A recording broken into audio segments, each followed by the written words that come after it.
Wolfden Wrestling Podcast episode 10. We're gonna get right into it with our rumor roundup. Elias Sampson could be moving to the main roster very soon. We've seen him in a Loser Leaves NXT match with Cassius Ohno, and he came out on the losing end, which more likely means he's moving up to the main roster. As you already know, this is previously recorded, so it could be possibly happening on the Monday Night Raw after WrestleMania or SmackDown Live after WrestleMania. We know that usually the Raw and SmackDown after WrestleMania is the time for a lot of returns or debuts onto the main roster. So that is very much possible.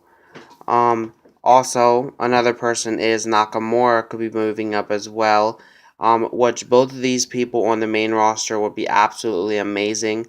I personally think I would take, in my personal opinion, I would rather see Nakamura on Monday Night Raw and Elias Sampson possibly on SmackDown Live, because I think that both of them would be great for each of those brands specifically.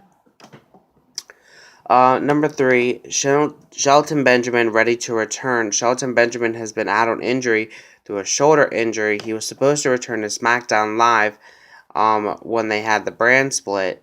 However, he has issued that he could not because of the injury.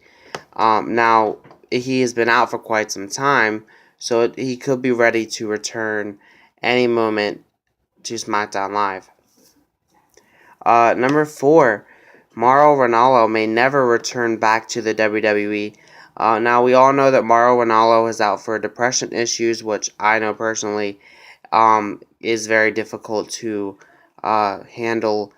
So I think that he has a legitimate reason to be out, but it's going to be sad to see him never return because of the situation. It must be something very huge. But I do wish him the luck in getting help and reaching out in ways that he can. Number 5, Roman Reigns may take over Raw and WWE as the top dog. Now, this is because WrestleMania is over now, and The Undertaker lost at WrestleMania to Roman Reigns. Now, Roman Reigns is, my personal opinion, should not have won that match. But that's just my opinion. And then The Undertaker retired. It looks as if. And, it's very much possible he could be taking over as the top dog.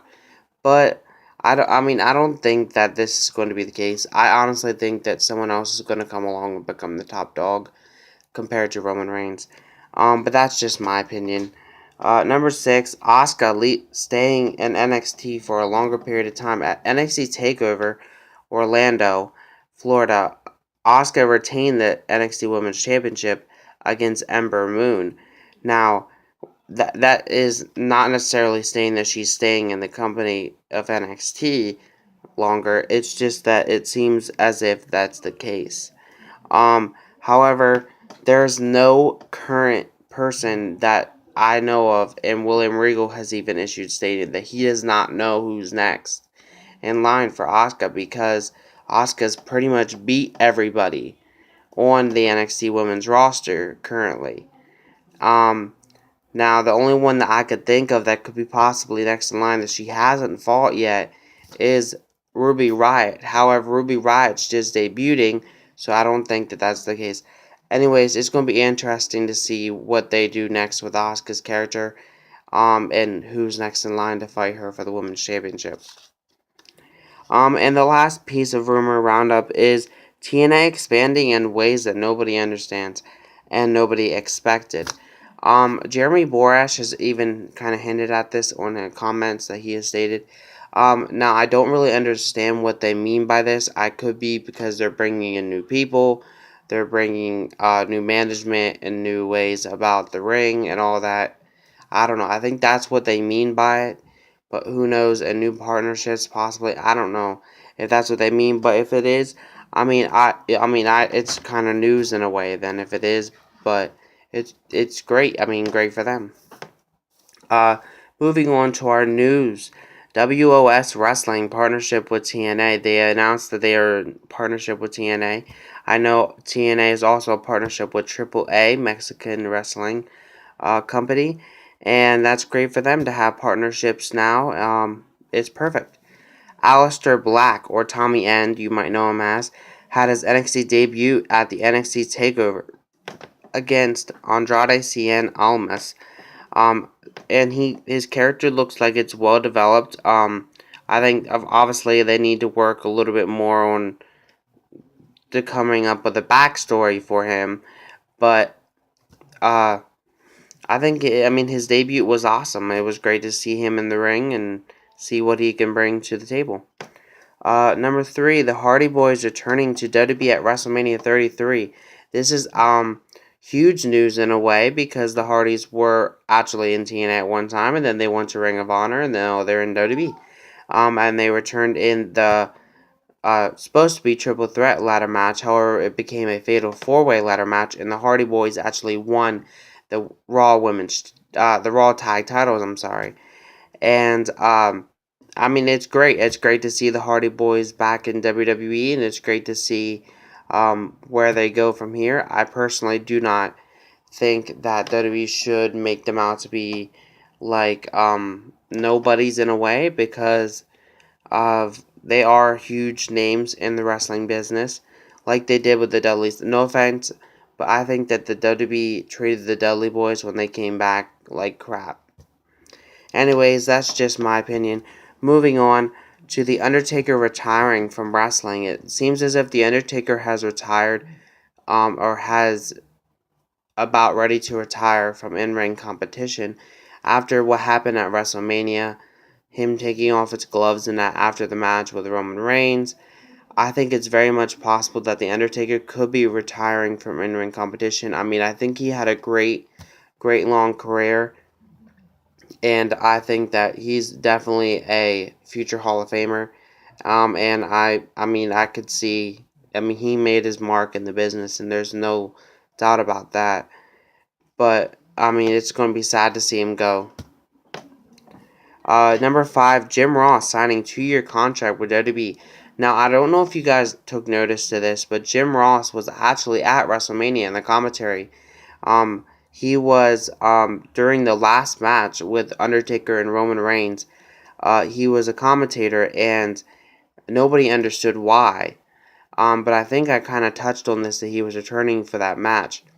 However, if I didn't, he was, and Jim Ross actually signed a 2-year contract with WWE, so that it opens up the question that is this a contract for commentating, or is he going to be in some other type of role for the WWE? Either way, I think it's great to see Jim Ross back with the WWE.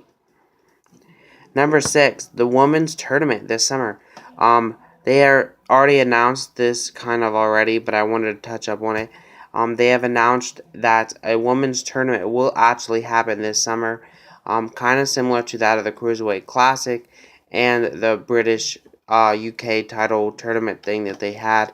It's going to be great that they're having the women's tournament. I personally am going to be watching it because I like how they're paying more attention to the women.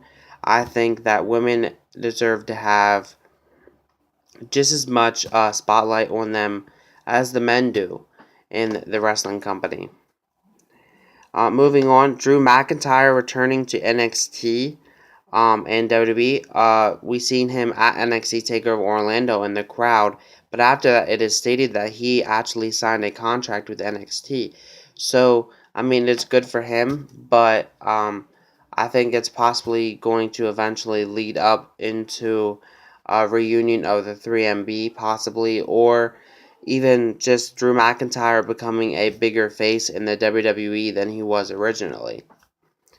And the last piece of news is Gail Kim is willing to return to TNA television soon. Gail Kim has been out on injury for quite some time now, but it seems as if she is getting healthier, and in a recent interview, she has stated that she is willing to return to Impact Wrestling on TV anytime soon, and She said she's excited about the new management of Karen Jarrett and Jeff Jarrett and all of them. So it's going to be great to see where her character goes on Impact Wrestling if she decides to return back to the ring on Impact Wrestling. Now let's move into our Spotlight Wrestlers. Okay, for now these are from last week, the one even before WrestleMania. So I know a lot has happened this week with the whole WrestleMania week going on. But remember this is previously recorded, so that is why. Raw from last week. I gave the spotlight to Sami Zayn. And I gave it to him because he pretty much had to fight for his chance in the Andre the Giant Memorial Battle Royal, and he earned it, and he had to fight to keep his job. SmackDown Live goes to Naomi, who returned and actually won the women's title back on WrestleMania. But she returned on the SmackDown Live before WrestleMania, and she did fantastic. And she debuted back in the company after her injury, and she was phenomenal. 205 Live goes to Austin Aries, who showed his mark on 205 Live. However, he did not win the title at WrestleMania. NXT goes to Cassius. Oh no, this is not NXT Takeover. This is just NXT.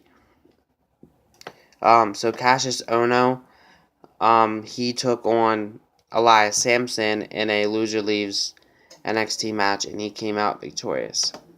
And then TNA goes to LAX, who won the TNA World Tag Team titles. NXT TakeOver Orlando, Florida, grade, which I normally do the grade thing for. They got an A+ in my opinion. I think it was a well put together matches and great matches altogether. And WrestleMania 33 also got a A+ by me. I think a lot of the matches were fantastic and well set up. It was great to see some of the matches that they already set up better than actually planned them to be. So with that said, I guess I'm going to end this out. See you guys all next week for Wolfden Wrestling Podcast episode 11. Peace.